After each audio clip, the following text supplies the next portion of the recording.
काय चाललंय काय रावेरमध्ये? वैशाली लॉजिंग आणि बोर्डिंग हॉटेलमध्ये फक्त फ्रेश होण्याच्या नावाखाली नितीन सुभाष महाजन हा 23 वर्षाचा तरुण एका 16 वर्षाच्या अल्पवयीन मुलीला हॉटेलच्या रूममध्ये घेऊन जातो आणि तिथला मॅनेजर सुभाष चुडामन पाटील 2 पैशाच्या हवेपायी नियमांची पायमल्ली करत बिना कुठल्या चौकशीचा थेट रूम उपलब्ध करून देतो.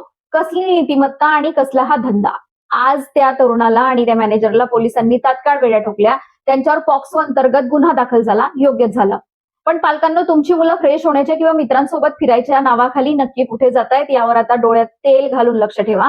पण इथे एक मोठा आणि गंभीर प्रश्न निर्माण होतो. सण आला कीच पोलिसांना तपासणी करायची आठवण का येते? मग एरवी ही तपासणी का केली जात नाही? फक्त सणासुदीलाच कायदे आठवतात का? विचार करा, जर सण नसता आणि पोलिसांनी तपासणी केलीच नसती तर आज हे सत्य उघड झालं नसतं. आणि आज हे एका वैशाली लॉजिंगमध्ये उघडकीस आलंय. पण शहरातल्या गल्लीबोळात अशा कितीतरी हॉटेल्समध्ये रोज हा काळा धंदा चालू असेल.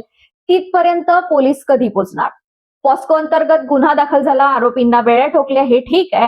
पण प्रशासनाने आता फक्त सणांची वाट न बघता अशा प्रत्येक लॉजवर रोज सर्जिकल स्ट्राईक केला पाहिजे आणि अशा बेकायदेशीर हॉटेल्सचे परवाने कायमचे रद्द करून त्यांना टाळं ठोकलं पाहिजे.